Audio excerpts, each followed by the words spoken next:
Now today let's start with chapter number 9, environment. In this chapter we will study about meaning of environment पढ़ेंगे, कुछ components होते हैं environment के, ठीक है, natural environment, man-made environment, ecosystem और impact क्या पड़ता है man का on the environment.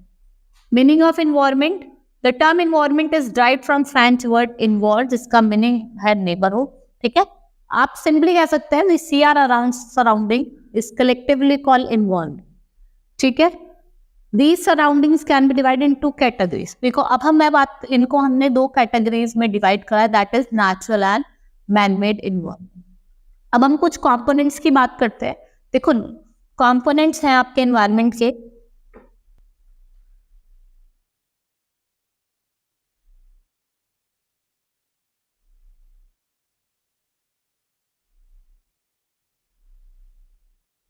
दो पार्ट्स में डिवाइड करा है, दैट इज नेचुरल और man made.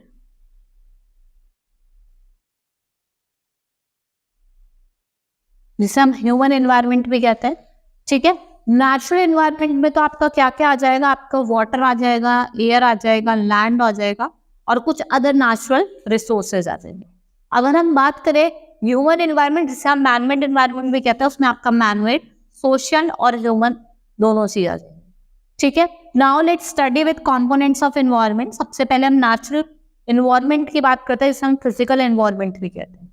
All those things with that exist naturally around us, जो भी चीजें नेचुरली हैं, जो फ्री गिफ्ट ऑफ नेचर है, जैसे आपका प्लांट्स हो गए, एयर हो गई, लैंड हो गई, वाटर हो गई, ये सारे क्या हैं आपके नेचुरल गिफ्ट ऑफ एनवायरनमेंट, ठीक है. नेचुरल एनवायरनमेंट को हमने दो पार्ट्स में डिवाइड करा है, that is biotic and abiotic. Biotic मतलब लिविंग और एबायोटिक मतलब नॉन लिविंग. बायोटिक मतलब लिविंग और एबायोटिक मतलब non living. Biotic environment, the environment includes world of living organism, ठीक है. फॉर एग्जांपल आपका प्लांट्स हो गए, एनिमल्स हो गए, ह्यूमन बींग्स हो गए. और एबायोटिक में क्या आते हैं आपके नॉन लिविंग एलिमेंट्स, जैसे लैंड, वाटर, एयर, ये क्या है आपके नॉन लिविंग, ठीक है. Now interaction between biotic and abiotic elements. देखो भाई बायोटिक और एबायोटिक में डिवाइड करा है तो कोई ना कोई रीजन तो होगा या कुछ ना कुछ बात तो होगी जो इनको हमने क्लासिफाई करा, ठीक है. अब कुछ इंटरेक्शन भी है. अगर हम बात करें बायोटिक और एबायोटिक एलिमेंट्स की नेचुरल एनवायरनमेंट में, दे आर इंटरडिपेंडेंट. इनको आप सेपरेट नहीं कर सकते. देखो जैसे एनिमल है चाहे ह्यूमन है, उनको वाटर की भी नीड पड़ती है, एयर की भी नीड पड़ती है, इसलिए क्या है इंटरडिपेंडेंट है. They interact with each other and change with time. They are dynamic in nature. Solar energy brings change. अगर हम बात करें जो सोलर एनर्जी है वो चेंज लेके आती है एबायोटिक और physical element of the earth. These changes affect living organism. Human, animals and plant depend upon land, water and sun for their. चाहे ह्यूमन है चाहे एनिमल है, सब किस पे डिपेंड है, प्लांट्स पे, ठीक है, किस पे, लैंड, एयर और वाटर पे. Similarly, human beings also bring changes in abiotic environment by various activities. Mining हो गई, सेटलमेंट की एक्टिविटीज हो गई, बहुत सारी एक्टिविटी है जिससे ये भी क्या लेके आते हैं, चेंजेस लेके आते हैं एबायोटिक चीज. कंस्ट्रक्शन का काम हो गया, agriculture, irrigation. This is the interaction between abiotic elements that with variation. जिससे क्या होता है आपकी सॉइल में वेरिएशन आता है, नेचुरल वेजिटेशन में वेरिएशन आता है, ठीक है. अब इकोसिस्टम, जैसे मैंने आपको बता दिया, एबायोटिक कंपोनेंट्स और biotic components. Now next is domain of natural environment. Domain होते हैं ना, लिथोस्फेयर, हाइड्रोस्फेयर, एटमॉस्फेयर. लिथ मतलब लैंड, तो लैंड वाला. एटमॉस्फेयर आपको पता है ऊपर, ठीक है. हाइड्रोस्फेयर वाटर, ठीक है. और बायोस्फेयर. अब मैं आपको एक चीज बताती हूँ, एटमॉस्फेयर, हाइड्रोस्फेयर एंड लिथोस्फेयर, ठीक है. लिथोस्फेयर, हाइड्रोस्फेयर, एटमॉस्फेयर, ठीक है. ये मिलते हैं और क्या बनाते हैं, बायोस्फेयर.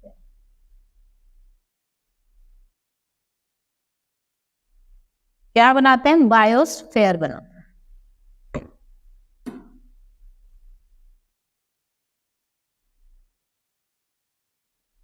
क्या बनाते हैं? बायोस्फीयर बनाते हैं।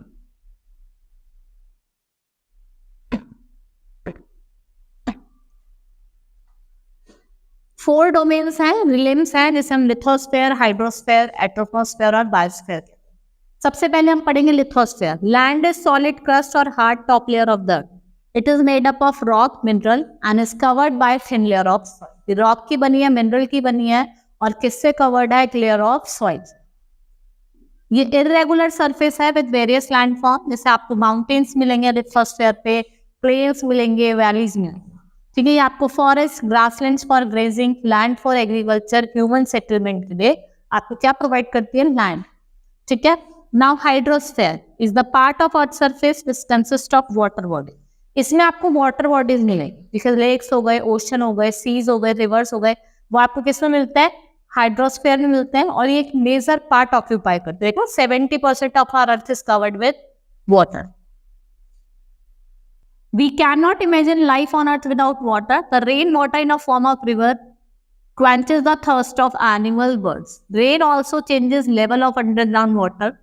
ठीक है, irrigation. The rain waters, though rivers, ultimately reaches the ocean. Plants also these need water. देखो plants है, उनको भी water की नीड पड़ती है to grow, ठीक है, और to make food. और चाहे animals हो चाहे human beings हो, सबको किसकी नीड होती है? water. ठीक है, हमें इरिगेशन वगैरह करने के लिए भी किसकी जरूरत पड़ती है? वाटर की जरूरत। एटमॉस्फेयर क्या है? थिन लेयर ऑफ गैसेस है जो हमारे अर्थ को सराउंड करता है। इट इज नॉट यूनिफॉर्म, ठीक है, ये एग्जिस्ट करता है लेयर में। The force of gravity exerted by the earth holds the atmosphere around the it. वो एटमॉस्फेयर वो जो होल्ड करके रखता है, वो किसकी वजह से करता है? फोर्स ऑफ ग्रेविटी की वजह से। अब biosphere, the lithosphere, hydrosphere and atmosphere, ये किसके बने हैं?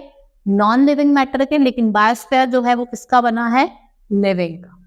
ठीक है, it is found where lithosphere, hydrosphere, atmosphere meet and interact with each other to support life, जैसे मैंने आपको बताया था अभी। ठीक है, ये क्या है आपका? Atmosphere, lithosphere, hydrosphere mix up क्या बनाता है? बायोस्फेयर। यहाँ पे ये मीट करते हैं, तीनों आके मिलते हैं, वहां पे क्या बनता है आपका? बायोस्फेयर बनता है।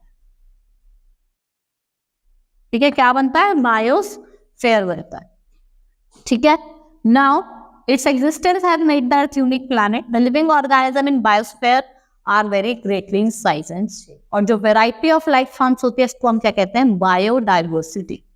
ठीक है, the living organism in the biosphere can be classified into plant kingdoms and animal. देखो साइंस में पढ़ता है plants kingdom and animals kingdom, वो बायोडाइवर्सिटी के बेसिस पे ही हमने उनको प्लांट किंगडम और एनिमल किंगडम में डिवाइड करा। इकोसिस्टम की बात करते हैं, all living organism plant and depend on their immediate environment, they are also interdependent on each other. The relationship between organism and their surroundings forms ecosystem. ठीक है, जो रिलेशन होती है किसके बीच में? हमारे एनवायरमेंट के, और उसे कहते हैं इकोसिस्टम कहते हैं। ठीक है, इसका कोई साइज नहीं होता, बिग भी हो सकती है, as rain forest, grassland, desert. Ecosystem can be natural और आर्टिफिशियल। इकोसिस्टम आपका नेचुरल भी हो सकता है और आर्टिफिशियल भी हो सकता है। The sun is the main source of energy for the growth and development of ecosystem. और इकोलॉजी क्या होती है? ये साइंस होती है which studies the relationship between living organisms and their environment. Ecology क्या होती है? एक रिलेशनशिप बिटवीन होती है जिसके बीच में आपके इकोसिस्टम और environment. Now man-made human environment, if we look around ourselves and assess our present environment, we will observe that there are many other things surrounding us. Other than land, water, building, furniture, books are human-made components of our environment. ठीक है, building हो गई, furnitures हो गई, books हो गई, ये सब क्या है? आपके human-made environment. Human beings have been created these components by modifying the natural environment. Human beings use their skill and know how to create things from natural environment. जिससे आप क्या कर सकते हैं? अपनी नीड्स को सेटिस्फाई कर सकते हैं। अब impact of man on environment, देखो इम्पैक्ट क्या पड़ा एनवायरमेंट पे? Man is an integral part of environment. Earlier man was completely depend upon his environment, but modern man have been able to change his environment as per its. पहले तो हर एक man किस पे depend था? Environment. लेकिन जो modern man है उसने अपनी नीड्स के हिसाब से इन्वायरमेंट को क्या कर दिया है, चेंज कर दिया है। Man has played dual role for being developer as well as polluter. Man dual role play करता है, पॉल्यूटर भी और डेवलपर के रूप में, ठीक है। Man has ruthlessly use the resource to fulfil the desire. This hampers, haphazard and overutilization of resources had led to environmental pollution. जिस ओवर यूटिलाइजेशन ऑफ रिसोर्सेज की वजह से क्या हो रहा है, आपके इन्वायरमेंटल पॉल्यूशन हो रही है। कुछ अनवांटेड और हार्मफुल एजेंट्स जो थे वो आपके नेचुरल एनवायरनमेंट को कॉज कर गए, क्या, इन्वायरमेंटल पॉल्यूशन। जैसे एग्रीकल्चर डेवलपमेंट, भाई एग्रीकल्चर डेवलपमेंट हुआ, उसमें आपने क्या करा, कुछ आर्टिफिशियल केमिकल इंट्रोड्यूस करे, तो क्या, क्रॉप्स ग्रो करने के लिए। This led to the problem of land degradation. इससे क्या हुआ, लैंड डिग्रेडेशन हुआ। और जो लैंड डिग्रेडेशन का मतलब क्या होता है, आपको देखा होगा, जिसमें क्या होता है, जो क्वालिटी होती है आपके लैंड की वो डिप्लीट हो जाती है, ठीक है, कम हो जाती है। दूसरा है एक्सेसिव वेहिकुलर और industrial emission led to increase in carbon dioxide and other harmful gases in the atmosphere. देखो भाई, वेहिकुलर व्हीकल से इतनी पॉल्यूशन निकल रहा है, इंडस्ट्रीज से निकला है, जिससे क्या हुआ, आपकी कार्बन डाइऑक्साइड जो है वो इंक्रीज हो गई। उस कार्बन डाइऑक्साइड की इंक्रीज होने की वजह से जो हार्मफुल गैसेस हैं वो एटमॉस्फेयर में जा रही हैं, जिससे क्या हो रहा है, आपके ग्लोबल वार्मिंग, जिससे आपको वेरियस हेल्थ प्रॉब्लम्स हो रही है, लोगों को अस्थमा जैसी प्रॉब्लम हो रही है, कैंसर जैसी बीमारी हो रही है। Thus it is necessary for us to be aware and sensitive about various problems. We should try to achieve near perfect balance between natural and human environment. आपको एक बैलेंस बना के रखना है नेचुरल और ह्यूमन एनवायरनमेंट दोनों के बीच। It is the need of time that humans should learn to live and use environment in a harmonious way so that further destruction is avoided and our future generation are able to sustain and survive. ठीक है, आपको maintain करके रखना है जिससे जो आपकी future generation आएगी वो सस्टेन कर सके अच्छे एनवायरनमेंट में और अच्छे से सर्वाइव कर सके। ठीक है, ये कंपोजिशन दिया हुआ है। सबसे ज्यादा क्या होती है आपकी नाइट्रोजन, दैट इज 71%। उससे कम क्या होती है ऑक्सीजन, दैट इज 21%। ठीक है, और कुछ अदर गैसेस जो 1% होती है, that is carbon, argon, water vapour और कुछ अदर गैसेस। नाउ चैप्टर हमारा कंप्लीट हो गया है। Now let's start with the evolution time. हम एक्सरसाइज करते हैं। Very short type question, what is meant by environment. आपको एनवायरनमेंट बताना है क्या होता है, and which are the two components. दो कंपोनेंट्स बता दें, नेचुरल एनवायरनमेंट और man made. Which are the two types of natural environment, कौन से होते हैं, biotic and abiotic. Short answer type question, give example of natural environment. आपको एग्जांपल देने नेचुरल एनवायरनमेंट के और मैन-मेड एनवायरनमेंट के। डिफरेंशिएट बायोटिक और एबायोटिक, बायोटिक लिविंग और एबायोटिक नॉन लिविंग। ठीक है, what is ecology, write any two negative impact on environment. Long answer type question, write about a note on interaction. एक interaction मैंने भी आपको पढ़ाया था बायोटिक और एबायोटिक बीच में, उस इंट्रैक्शन को आप एक्सप्लेन करेंगे छोटे से पैराग्राफ में। Throw a light on various domains of natural, domains लिखने आपको। ठीक है, now how does man affect the environment, कैसे वो एनवायरनमेंट को इफेक्ट कर रहा है, and what can we do to protect the environment. हम क्या मेजर्स ले सकते हैं एनवायरनमेंट को प्रोटेक्ट करने। Now tick the correct option, which of these are the components of natural environment. सारे क्या हैं आपके नेचुरल एनवायरनमेंट के कंपोनेंट्स हैं।